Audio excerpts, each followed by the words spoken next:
కూడా 19 lakhs. వాళ్ళు మనం మళ్ళీ రీఅసెస్మెంట్ చేసిన తర్వాత మొన్న 64 lakhs కట్టారు సార్. సో వాళ్ళు షాక్ ఏంటంటే సార్, ఇదే 90 lakhs కట్టేవాళ్ళు 3 times ఎలా ఇంక్రీజ్ అయిపోతుంది అంటే, వాళ్ళు అక్కడే పెట్టి అన్ని మెజర్మెంట్ చేసి ఈ స్వర్ణ పంచాయతీ ఎక్స్ప్లెయిన్ అన్ని చేసాం సార్. మా కలెక్టర్ గారి హెల్ప్ కూడా తీసుకోగానే మన కమిషనర్ సార్ అది వాళ్ళు 64 lakhs కట్టారు సార్. ఈ రిబేట్ లో కూడా ఇప్పుడు ఏదైతే బ్యాలెన్స్ ఉందో మళ్ళీ 50 lakhs కూడా ఈ లాస్ట్ వీక్ కట్టేశారు సార్. ఇది ఎడ్యుకేషన్ ఇన్స్టిట్యూట్ సార్. అలాగే ఇంకోటి ఉంది సార్, ప్రగతి ఇంజనీరింగ్ కాలేజ్ ఉంది సార్. మనకి ప్రగతి ఇంజనీరింగ్ కాలేజ్ ఒక 3 lakhs కట్టేవారు సార్ వాళ్ళు ఎప్పుడు కూడా. వాళ్ళు 20 lakhs పే చేశారు సార్. సో స్వర్ణ పంచాయతీ బోర్డులు వచ్చిన తర్వాత సో చాలా వాస్ట్ చేంజ్ ఉంది సార్. అలాగే ఇండస్ట్రీస్ వరకు వస్తే కార్మండల్ ఇంటర్నేషనల్ ఉన్నారు సార్. వాళ్ళు 57 lakhs కట్టేవారు సార్. బట్ మనం 79 lakhs సార్, అంటే 21 lakhs ఎక్స్ట్రా పేమెంట్ చేశారు సార్. సో అలాగే సార్ మనకి ప్యారిస్ షుగర్ రిఫైన్డ్ ఒకటి ఉన్నారు సార్. వాళ్ళు 24 lakhs పే చేసేవారు, కానీ మన స్వర్ణ పంచాయతీతో 52 lakhs చేశారు sir. Increase of 27 lakhs sir. So ఇలా చూస్తే మాత్రము ఆంధ్ర మిల్ జీన్ కింద వస్తాం. హ్యాచరీస్ ఎలా ఉందండి కాకినాడలో? Hatcheries are they paying good? Sir బాగా సార్. ఎడ్యుకేషన్ ఇన్స్టిట్యూట్స్ పై కాన్సన్ట్రేషన్ అంతా కూడా హై. మనకి రావాల్సిన taxes industries, education institutes, engineering colleges, other agro based industries కూడా, అంటే మనకి రైస్ మిల్స్ అవి కూడా అన్ని కూడా టార్గెట్ చేసాం సార్. యాక్చువల్ మనం రిబేట్ మనకి 1 month ఇచ్చినప్పుడు డ్రైవ్ మోడ్ లో సార్ చెప్పిన తర్వాత కమిషనర్ సార్ ఒక డ్రైవ్ మోడ్ లో చేసాం sir. Reliance industries 2.9 crores last week కట్టారు సార్ ఈ రిబేట్ వాడుకొని, సింగిల్ ఇండస్ట్రీ సార్. ఒకసారి ఆంధ్ర మిల్స్ గురించి అడగండి. Then what is not exempted? The pollution is exempted. అంటే దానికి ఏంటంటే సార్, హ్యాచరీస్ ని అగ్రికల్చర్ డిఫైన్ చేశాడు. Okay, I think that is a different part. We have to get something from them. Principal secretary గారు చెప్పినట్టు కొన్ని బర్డ్స్ కి exit 250 లోపు అయితే రైతులు పెంచుకోవచ్చు. 250 పడితే కమిషన్ చేసి we'll see. పాలసీ మార్చాలి. ఒక పాలసీ మార్చాలి. శాంత ఈస్ట్ గోదావరి రాజమండ్రి డిపిఓ శాంత, ఈ ఆంధ్ర పేపర్ మిల్స్ యొక్క పెండింగ్ ఎంత ఉంది payment property tax? Sir Andhra paper mill వాళ్ళు సార్ ఈ 2016లో జరిగినటువంటి రీఅసెస్మెంట్ దగ్గర నుంచి ₹1 కూడా కట్టలేదు సార్. వాళ్ళు మాకు ట్యాక్స్ పెరిగింది అని చెప్పి కోర్టుకు వెళ్ళారు సార్. కోర్టుకు వెళ్ళి కోర్టులో అట్లా ఉంటే కోర్టు ఏమందంటే సార్, మీరు అంటే కింద కోర్టులో మీరు సెటిల్ చేసుకోండి, లోక్ అదాలత్ అని ఇచ్చింది సార్. లోకల్ అదాలత్ వెళ్ళాలంటే వాళ్ళు మేము అగ్రిమెంట్ అయితే తప్ప అవ్వదు సార్. వాళ్ళు ఏమో రావట్లేదు సార్. మరి నేను లాస్ట్ ట్రై చేస్తాను సార్ చూపించడానికి. వాళ్ళ కింద వాళ్ళు వచ్చి మాట్లాడేసి మేము వెళ్ళి పై వాళ్ళకి చెప్తాము.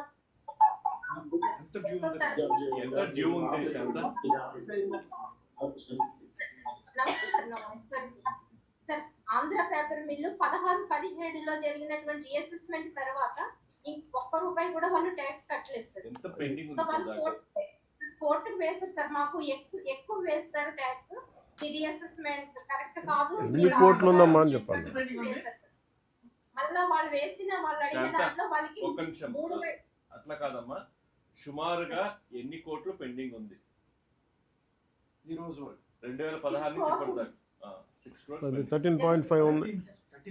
13.5 crores. How come this? రెండు పంచాయతీల కింద వస్తా. అర్బన్ ఏరియా కింద కూడా కొంత వస్తుంది అనుకుంటాను సార్. ఐ థింక్ వాళ్ళ అర్బన్ ఏరియా కూడా కొంత ట్యాక్స్. అర్బన్ ఏరియా 12 కోట్లు, మన 6 కోట్లు, 18 కోట్లు. ఇంకోసారి చెక్ చేయమా? ఒకసారి మళ్ళీ చెక్ చేసి నాకు అప్డేట్ చేయండి శాంత.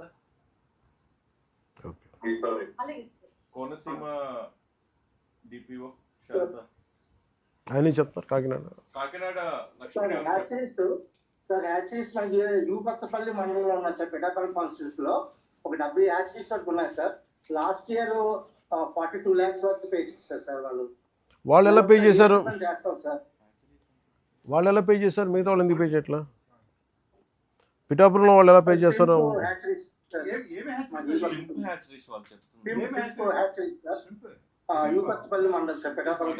Then how come it is not being applied to Rajahmundry? Sorry sir, I think he he's talking about shrimp hatcheries, sir. Okay Shrimp hatcheries, sir. Exemption is poultry, sir. అదే చెప్పేది shrimp హ్యాచరీస్కి మరి ఎందుకు చేయట్లేదు రాజమండ్రిలో? రాజమండ్రిలో కూడా చేయరు. శాంత మీరు షింప్ హ్యాచరీస్ ప్యాక్ చేయట్లేదా? మా దగ్గర లేవు సార్ రాజమండ్రి. పౌల్ట్రీలు ఉన్నాయి సార్. డిపిఓ కోనసీమ.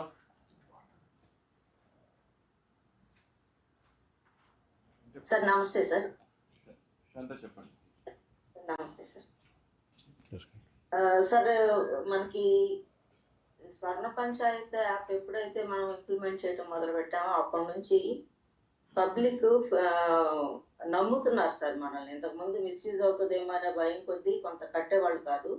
మనం లాస్ట్ ఇయర్ 25-26కి మాకు 40 crores డిమాండ్ అయితే మేము 36 crores కలెక్ట్ చేయగలిగాం సార్. ఒక 4 crores పెండింగ్ ఉండిపోయింది. అది కూడా రకరకాల కోర్టు కేసులు వాటిలో ఉండటం వల్ల పెండింగ్ ఉంది సార్. నేను నా అబ్జర్వేషన్లో నేను తెలుసుకున్నది ఏంటంటే సార్, బేసిక్గా కోనసీమలో మెయిన్ సోర్స్ ఆఫ్ ఇన్కమ్ కొబ్బరి చెట్లే సార్.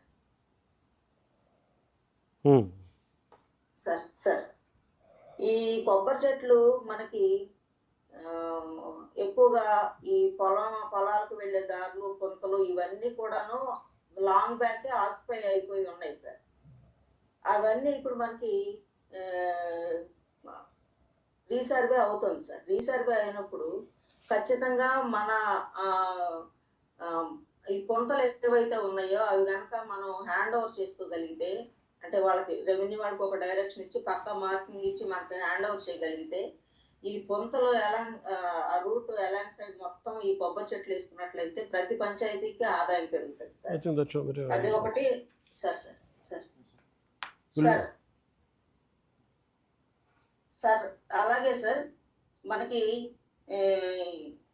ప్రతిసారి ఇప్పుడు ఎన్ఆర్ఈజెస్ లో అదే ఎన్ఆర్ఈజెస్ లో ప్రావిజన్ ఉన్నప్పటికీ సార్ ఈ మట్టి రోడ్లు, ఈ గ్రావెల్ రోడ్లు ఇవన్నీ కూడా పంచాయతీల నుంచి వేసి చాలా వరకు అనవసరమైన వాటికి ఖర్చు పెట్టారు సార్. వేరే చోట ప్రావిజన్ ఉన్నా కానీ పంచాయతీ ఫండ్స్ ఇచ్చేసి వాళ్ళకి ఇమీడియట్ గా పేమెంట్ ఇవ్వటం, సర్పంచ్ నేను వేయించానని చెప్పుకోవడం కోసం ఇలాంటి కొన్ని వాటి వల్ల గ్రావెల్ రోడ్స్ మీద చాలా ఖర్చు పెట్టారు సార్. మనం ఇప్పుడు అంటే అవసరం లేని చోట, అవసరం లేని చోట. అవును సార్. అవును సార్. సార్ యాక్చువల్లీ అవసరం ఏంటి సార్? సార్ ఇప్పుడు మనం ఎంజీ నరేగా నుంచి సీసీ రోడ్ ఇస్తున్నాము, ఎంజీ నరేగా నుంచి బీటీ రోడ్ ఇస్తున్నాం. పంచాయతీ తనకు వచ్చే డబ్బులు సీసీ రోడ్డు, బీటీ రోడ్డు కాకుండా మిగతా వాటికి ఖర్చు పెట్టుకుంటే బాగుంటుంది. కానీ అక్కడ తను చెప్పేది ఏంటంటే సార్, సర్పంచ్ వాళ్ళ పేరు కోసం అక్కడ రోడ్లు ఎంజీ నరేగాలో ఇవ్వడానికి స్కోప్ ఉన్నా కూడా దాన్ని వదిలేసి వీళ్ళ డబ్బులు ఖర్చు జీపీ ఫండ్స్ నుంచి పెడుతున్నారు. అంటే వాళ్ళ ఓన్ పేమెంట్స్ లేట్ అవుతాయి అన్న ఉద్దేశంలో జీపీ ఫండ్స్ నుంచి వేశారని అది వాళ్ళకి కూడా పేరు వస్తుంది కదా సార్. అది ఎలా కట్టెలు చేయగలం? కొన్ని వర్క్స్ ని ఇంకా మనం ఒక ఇన్స్ట్రక్షన్ ఇచ్చి గవర్నమెంట్ ఆర్డర్ ఇచ్చి వీ కెన్ బ్లాక్ సార్. ఆస్కర్ ఒపీనియన్ మీరు చెప్పండి, దానికి ఎలా మనం సొల్యూషన్ తీసుకురావచ్చు? ఈ సంవత్సరం కొంచెం అలాంటివి తగ్గించుకొని మనకున్న సైట్స్ ఆక్యుపై అయిపోకుండా ఉండాలంటే అక్కడ ఏదన్నా సరే పంచాయతీకి ఓన్ సోర్స్ కోసం ఒక షాపింగ్ కాంప్లెక్స్ కట్టుకోవడం లాంటివి అలాంటివి చేస్తే రెగ్యులర్ ఇన్కమ్ ఉంటుంది సార్ పంచాయతీ. అది ఎన్ని ఆగిపోయినాయి, అన్యక్రాంతం అయినాయి? అలా మీ దగ్గర డేటా ఉందా శాంత? సార్ ఆల్మోస్ట్ అన్ని పంచాయతీలో ఆక్యుపేషన్స్ ఉన్నాయి సార్. దేని జోలికి వెళ్ళినా కోర్టులకు వెళ్ళిపోతున్నారు. లెటరల్ గా మా పని మేము చేసుకోవడం కంటే ఈ కోర్టుల చుట్టూ తిరగటానికే మా టైం అంతా అయిపోతుంది sir. Can you do report? అసలు can you do an audit? అసలు పంచాయతీలో మీరు వన్ డ్రైవ్ అసలు ఎన్ని ఆస్తులు, పంచాయతీ ఆస్తులు ఎందుకంటే నేను అన్యక్రాంతం అయిపోయి లాస్ట్ 30 yearsలో ఒకసారి చూడండి. సర్వే జరుగుతుంది కాబట్టి ఈజీగా అట్లీస్ట్ ఎంత కొలాప్స్ అయిందో అట్లీస్ట్ కొంచెం. థ్యాంక్ యూ అండి. Thank you ma'am. శాంత మీరు చెప్పిన కోకోనట్ ట్రీ ప్లాంటేషన్ కోనసీమ నేను సెపరేట్ గా డిస్కస్ చేస్తాం సార్.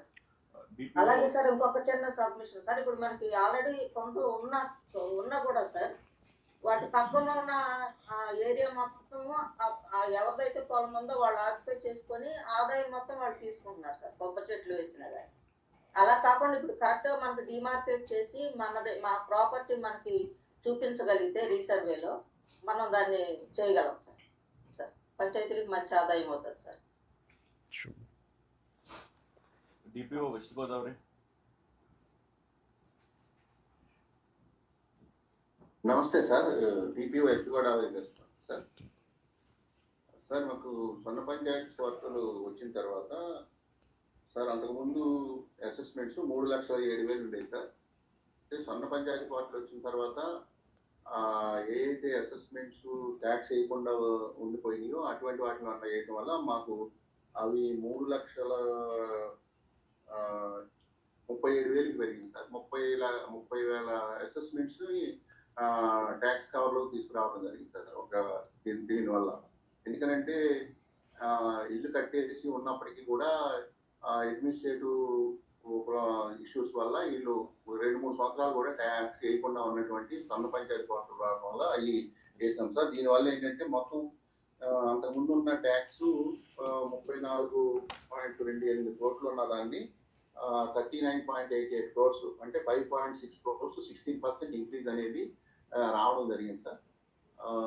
ఇంకోటి దీనివల్ల సార్ మనకి మొత్తం అప్పటి వరకు అండర్ అసెస్మెంట్గా ఉండి కూడా తర్వాత ఇంకోటి ఏంటంటే నిర్మాణాల్లో మార్పు వచ్చినట్టు కూడా మనం అంతకుముందు ట్యాక్సీడ్ హౌస్గా ఉంటే ఆ ట్యాక్సీడ్ హౌస్ దాన్ని 5% ఇంక్రీజ్ చేస్తూ రావడం జరిగింది సార్ ఇన్ని సంవత్సరాలు బట్టి కూడా.